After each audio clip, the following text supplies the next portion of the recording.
शङ्करं शङ्कराचार्यं केशवं बादरायणं सूत्रभाष्यकृतं वन्दे भगवन्तं पुनः पुनः। भारतीकरुणापात्रं भारतीपदभूषणं भारतीपदमारूढं भारतीतीर्थमाश्रये। नमामः शङ्करान् वाक्य विजयेन्द्रसरस्वतीं श्रीगुरुं शिष्टमार्गानुनेतारं सन्मतिप्रदं सर्ववेदान्तसिद्धान्तगोचरं तमगोचरं गोविन्दं परमानन्दं பரமேஷ்டி பஜே. முதல்ல விவேக சூடாமணி இன்றைக்கி டே 3. முதல் நாள் அன்றைக்கி மிந்தானத்துக்கு அந்த சாதனா சதுஷ்டயம் நித்யானித்ய வஸ்து விவேகம் ஈக அமுத்திர பல விராக சமாதி ஷட்கம் அப்புறம் முமுட்சுத்துவம் இந்த 4 தேவைன்னு சொன்னோம். அப்புறம் நேற்றுக்கு அதுக்கு மேலே இந்த சிஷ்யன் சாதனா சம்பத் அதை அடைஞ்சதுக்கப்புறம் வேதாந்த அத்தியாபகரை அடைஞ்சி அப்புறம் வேதாந்தம் அத்தியனம் பண்ணுறதுக்காக ரிக்வெஸ்ட் பண்ணுறான். ஸோ அதெல்லாம் நேற்றுக்கு பார்த்தோம். அப்புறம் நிர்விகல்ப சமாதியில் இருக்கிறவா எப்படி இருப்பாங்கிற வரைக்கும் நேற்றுக்கு நிறுத்தினோம். இன்றைக்கி மேற்கொண்டு ஆரம்பிக்கணும். யத் போத்தவ்யம் தவ இதானீம் ஆத்ம அனாத்ம விவேச்சனம் ததுச்சதே மயா சம்யக்கு ஸ்ருத்வா ஆத்மனி அவதாரய அப்படின்னு குரு சொல்கிறார். இப்போது இந்த ஸ்லோகத்துக்கு என்ன அர்த்தம்னா, இப்போது உன்னால் எந்த ஆத்ம அனாத்ம வஸ்து அறியப்பட வேண்டியதோ அதை நான் உனக்கு புரிய வைக்கிறேன். அதை நீ நன்றாக கேட்டு மனதில் நிலை நிறுத்திக்கொள் அப்படின்னு சொல்கிறார். அதுக்கு அடுத்தது ஸ்தூல சரீரத்தினுடைய வர்ணனை. மஜ்ஜாஸ்திமேதா பலரக்த சர்ம त्वगाहयैर् धातुभिरेभिरन्वितं पादोरु वक्षोरु भुज पृष्ठमस्तकैः अन्नैरुपाङ्गैरुपयुक्तमेतत् अहं ममेति प्रतिदं शरीरं मोहास्मतं स्थूलं इति तीर्यते बुधैः. இது அதனுடைய சம்ஸ்கிருதத்தினோட அன்வயம். அதாவது மஜ்ஜா அப்படின்னா மஜ்ஜை, அது எலும்பை சுற்றி இருக்கக்கூடிய ஒரு மாம்சம், அதுக்கு மஜ்ஜைன்னு பேர். மஜ்ஜை. அப்புறம் எலும்புகள், அஸ்தினா எலும்பு, மஜ்ஜா அஸ்தி. மேதகா, மேதகானா சதை. அப்புறம் பலனா மாம்சம். அப்புறம் ரக்தனா ரத்தம், சர்மனா தோல், துவக்கு அப்படின்னா அதுவும் தோல் தான், புறத்தோல்னு வச்சுக்கோங்களேன். துவகாஹி தாத்துபிஹி ஏபிரன்விதம். அப்புறம் பாத ஊரு வக்ஷ புஜ பிருஷ்ட மஸ்தகைஹி. அப்படின்னால பிற உறுப்புகள் அதெல்லாம் என்னெல்லாம்னா கால்கள், தொடைகள், மார்பகம், வக்ஷகான மார்பு, அப்புறம் முதுகு, பிருஷ்டம்னா முதுகு, மற்றும் தலை, இவைகளை கொண்டது ஸ்தூல சரீரம். அந்த ஸ்தூல சரீரம்ங்கிறது இதெல்லாம் இருக்குது அப்படின்னு சொன்னோம். அதுக்கப்புறம் நபோ நபஸ்வக ஹனாம்பு பூமயா சூக்ஷ்மானி பூதானி பவந்தி தானி பரஸ்பராம்சை மிலிதானி பூத்வா ஸ்தூலானி ச ஸ்தூல சரீரஹேதவஹா மாத்ராஸ்ததீயா விஷயா பவந்தி சப்தாதேக பஞ்சசுகாய போக்து. அதாவது ஆகாயம், காற்று, நீர், நெருப்பு, நிலம் இவைகள் சூக்ஷ்மமானது. இந்த 5ம் ஒன்றோடு ஒன்று சேர்ந்து ஸ்தூலமாகி ஸ்தூல சரீரத்தின் காரணமாகின்றன. மேலும் அவைகளுடைய தன்மாத்திரைகளும் அனுபவிப்பவனான ஜீவனுடைய போகத்துக்காக சப்தம் முதலிய 5 விஷயங்களாகின்றன அப்படின்னு அர்த்தம். ஏஷ மூடாக விஷயேஷு புத்தாக ராகோரு பாசேன சுதுர்மதேன சுதுர்தமேன ஆயாந்தி நிர்யாந்தி அத ஊர்த்வமுச்சைஹி ஸ்வகர்ம தூதேன ஜவேன நீதாக. என்ன அர்த்தம்னா, எந்த முட்டாள் இந்த விஷயங்களில் பற்று வடிவான கடினமான மற்றும் விஸ்தார பந்தத்தினால் கட்டப்படப்படுகின்றானோ அவன் தன்னுடைய செயல் வடிவான தூதன் மூலம் வேகத்தால் அனுப்பப்பட்டு பலவிதமான பிறவிகளில் உழன்று திரிகிறான் அப்படின்னு அர்த்தம் இந்த ஸ்லோகத்துக்கு.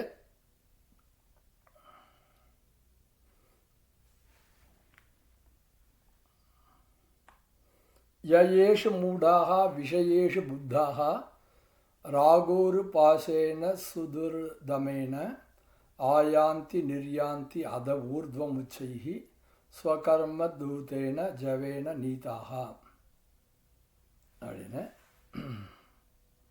எந்த முட்டாள்கள் இந்த உணர்வு பொருள்களால் கவரப்பட்டு பற்று என்ற தடியான கயிற்றால் கட்டுண்டனரோ அதை உடைப்பட்டு திண்ணமோ வந்து போகிறதோ, மேலும் கீழும் ஓர் சக்தி வாய்ந்த தூதரால் தன்னுடைய முதன் செய்த வினைக்காக தூக்கி செல்லப்பட்டதோ அப்படின்னு. சப்தாதிபிகி பஞ்சவீரேப பஞ்சத்வமாப்புகோ ஸ்வகுணேன பத்தாக குரங்க மாதங்க பதங்க மீன பிருங்கானரகா பஞ்சபிரஞ்சித கிம், இல்லைனா பிருங்கானரகா பஞ்சபிகி வஞ்சித கிம் அப்படின்னு அப்படி ஒரு பாடம் வச்சுக்கலாம். தங்களுடைய குணத்தை அனுசரித்து சப்தம் முதலிய 5 விஷயங்களினால் ஒவ்வொன்றாலும் கட்டப்பட்டு மான், யானை, பறவை, மீன், வண்டுகள் மரணத்தை அடைகின்றன. பிறகு அந்த 5 பிடிப்புகளினால் பீடிக்கப்பட்ட மனிதன் பிடிப்புக்கு அப்படின்னா கிளிப்னு அர்த்தம். கல்லினால் பீடிக்கப்பட்ட மனிதன் எப்படி விடுவிக்கப்படுவான் அப்படி என்னன்னா, சப்தாதிபி முக்கியமான ஸ்லோகம் இது. சப்தாதிபிகி பஞ்சபிகி ஏவ பஞ்சத்வம் ஆப்புகு ஸ்வகுணேன பத்தாக.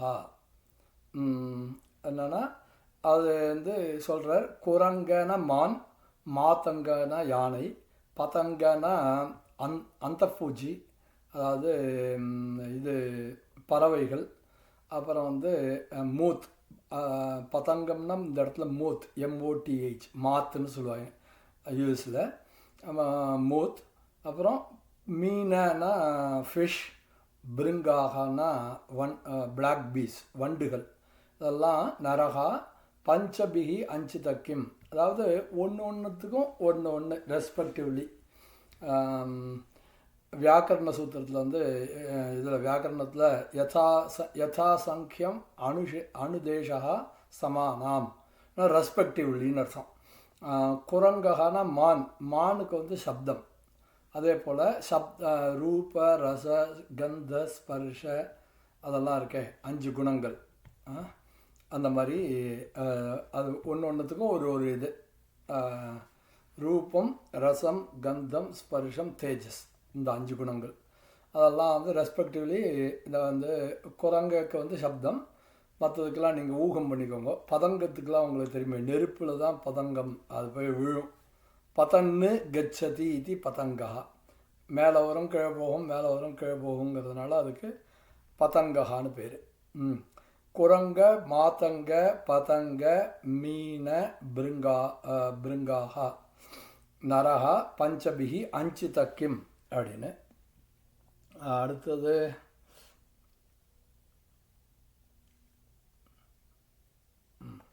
தோஷேன தீவிரோ விஷயः கிருஷ்ணசர்ப்ப விஷாதபி விஷம் நிகந்தி போக்தாரம் திரஷ்டாரம் சக்ஷுஷாபி அயம் அப்படின்னு.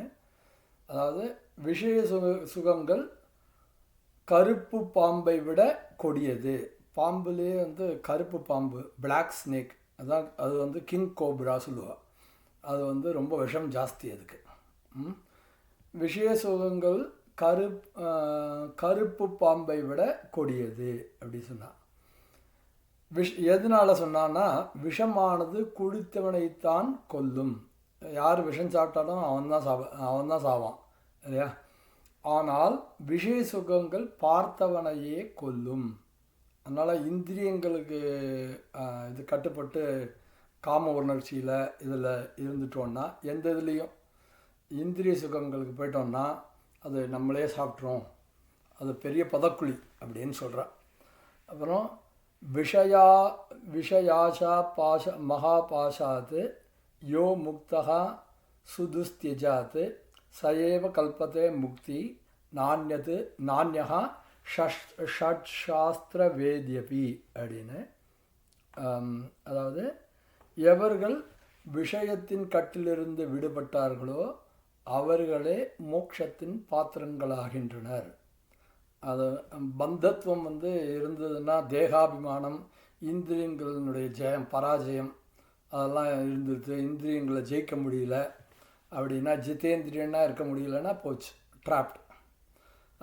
மோட்சத்தின் அவர்களே யார் வந்து இதெல்லாம் ஜெயித்தாலோ, இந்திரிய நிகிரகம் பண்ணாலோ, மனோ நிகிரகம் பண்ணாலோ அவள் தான் வின்னர்ஸ். அவள் தான் வந்து மோட்சத்துக்கு பாத்திரமாறா. பிறர் இல்லை, 6 சாஸ்திரங்களையும் அறிந்தவர்கள் கூட இல்லை. ஒரு சாஸ்திரவித்து இருக்கார், அவரையும் ஒரு இந்திரிய நிகிரகம் மனோ நிகிரகம் உடையவனையும் கம்பேர் பண்ணால், இந்த ஷட்சாஸ்திரவித்தோட இந்த இந்திரிய நிகிரகங்கள் மனோ நிகிரகங்கள் பண்ணவன் அதை கண்ட்ரோலில் வச்சுருக்கவன் தான் பெரியவா அப்படின்னு. ஏன்னா வாஸ்தவமாக அதுதானே இந்த சாஸ்திரங்கள் மூலியமாக அவனுக்கு அந்த ஞானமானது வரணும். வரலைன்னா யாருக்கு அது இருக்கோ, இந்திரிய நிகிரகமும் மனோ நிகிரகமும், அவள் வந்து சாஸ்திரஜனோட ஒரு படி வசதி சொல்கிறாள். அப்புறம் ஆபாத வைராக்கியவதோ முமுக்ஷூனே பவாப்தி பாரம் பிரதியாத்து முத்தியதானே ஆசாகிரகோ மஜ்ஜயத்தேந்தராலே நிகிருஹ்ய கண்டே வினிவர்த்திய வேகாத்து. சம்சார சாகரத்தை கடக்க முயற்சிக்க நினைக்கும் 1 நிமிட வைராக்கியம் உடைய மனிதர்களை ஆசை என்னும் முதலை தண்ணீருக்குள்ளே முக்குகிறது. இது வந்து 2 கட்டானா இருந்தால் ரொம்ப டேஞ்சர். அதாவது இது வந்து ஒரு க்ஷணிக வைராக்கியம் இருக்குது. அதில் வைராக்கியத்துலேயே 3 விதமான டைப் இருக்குது. ஒன்று வந்து ஸ்வான வைராக்கியம்னு பேர். அது வந்து நாய் நினச்சிக்குமா, இவங்கெல்லாம் என்ன எச்சலையை போடுறது, நம்ம என்ன அதை போய் சாப்பிட்றதுன்னு. அப்புறம் போட்ட உடனே இது போய் பாஞ்சிரும். அந்த ஸ்வான வைராக்கியம்னு சொல்லுவாள். அது வந்து வைராக்கியத்தோடு இருக்காது. ஞானத்துக்கு நாய்க்கும் வைராக்கியத்துக்கும் சம்மந்தமே இல்லை. அடுத்தது பிரசவ வைராக்கியம்னு பேர். சில பேர் வந்து பிரசவ காலத்தில் ரொம்ப கஷ்டப்படுவாள். ஆனால் அவள் சொல்லுவாள், அடுத்த இன்னுமே குழந்தையே வேண்டாம் அப்படின்னு நினைப்பாள். பார்த்தா அடுத்த வருஷமே ப்ரெக்னெண்ட்டாக இருப்பாள். அது வந்து அதுக்கு பேர் பிரசவ வைராக்கியம்னு பேர். அப்புறம் இந்த மாதிரி இருக்கிறது க்ஷணிகமான வைராக்கியம். ஒரு 4 நிமிஷம், க்ஷணிக்கம்னா 4 நிமிஷம், ஒரு க்ஷணம்னா 4 நிமிஷம். அந்த மாதிரி வைராக்கியம் இருந்ததுன்னா அவள் வந்து என்ன பண்ணுறான்றா, சம்சாரத்து சாகரத்தை தாண்டுறேன் அப்படின்னு நினைக்கிறா. அந்த தாண்டும்போது என்ன ஆகுதுன்னா, அந்த இதெல்லாம் இதில் கடல் என்ன இருக்கும், முதல்ல திமிங்கிலம் அதெல்லாம் இருக்கும். திமி அப்படின்னா ஒரு விதமான மீன். அதெல்லாம் கிலத்தி அப்படின்னா கிரத்தி அப்படின்னா விழுங்கிறது அப்படிங்கிறதுனால திமிங்கிலம்னு பேர். அந்த மாதிரி முதல்ல பிடி சொல்லுவாள். அது முதல்ல வந்து பிடிச்சதுன்னா அதுதான், யாராலையும் எஸ்கேப் பண்ண முடியாது. அது பெரிய பலசாலிகள் சிங்கமும் முதலையுமோ அல்லது சிங்கமும் அந்த முதலையும் யானையுமோ எது பண்ணாலும் சரி, முதலைக்கிட்ட வந்து தண்ணியில் மாட்டின்ட்டா கால்கள் அதை பிடிச்சிடுத்துன்னா அவ்வளோதான். அதுக்கப்புறம் அதை மீண்டு வரவே முடியாது. முதல்ல பிடி சொல்லுவாள். உடும்பு பிடி மாதிரி, அது வந்து தண்ணிக்கு வெளியில், இது வந்து உடும்பு மாதிரி கிட்டத்தட்ட.